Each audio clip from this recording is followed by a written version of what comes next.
Setyembre noong nakarang taon nang isara ang Burnham Lake sa publiko. Ito'y upang bigyang daan ang 400 million rehabilitation project ng Burnham Park sa ilalim ng Tourism Infrastructure Enterprise Zone Authority. Dulot nito, gaya ng bangka, natenga rin ang mga bangkero tulad ni Mac. 3,000 ang kinikita niya kada linggo sa Burnham Lake, malaking halaga para tustusan ang pag-aaral sa kolehiyo. Naging working student po ako. Yung pagbabangkero ko po, siya po yung kapag tapos po ng pag-aaral ko. Balak ko sana noon, magka-college niya kaso nagsara yung voting kaya di ako nakapag-college. Pero ang pangarap na makapagtapos sa kolehiyo, muli niya nang makakamit. Nasa higit 90% na kasi ang ginagawang rehabilitation ng Burnham Lake. Para makapagtuloy na ako ng pag-aaral para kahit paano may natapos din. Burnham Lake. Ito'y matapos i-anunsyo ni Baguio City Mayor Benjamin Magalong na nakatakda itong buksan sa buwan ng Setyembre kasabay ng Foundation Day ng Baguio. Ito'y matapos baguhin ang orihinal na planong pagbubukas nito ngayong buwan.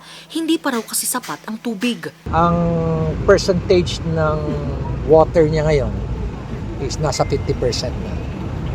Sana may dumating pang 2 bagyo. Huwag sana yung nakakasirang bagyo.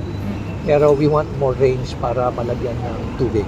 Buwan ng Setyembre noong nakarang taon nang umpisahan ang rehabilitasyon ng Phase 1 ng Burnham Lake dito sa Burnham Park at mag-iisang taon na ang nakalipas ganito ng itsura ngayon. Unti-unti nang natatapos at nalalagyan ng tubig itong lawa. Ultimo itong mga bagong bangka nandito na rin. Hudyat na malapit nang mabuksan sa publiko ang mas pinaayos, mas pinaganda at mas pinaligtas na Burnham Lake.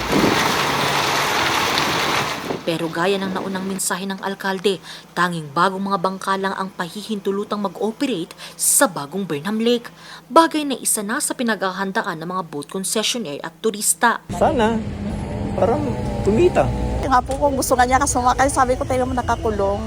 Wala pang operation. Mas beautiful kaysa preview. Sa ngayon, nagpapatuloy ang pagsasaayos sa Burnham Lake habang ikinakasa na rin ang bidding para sa Phase 2 ng Burnham Park Rehabilitation.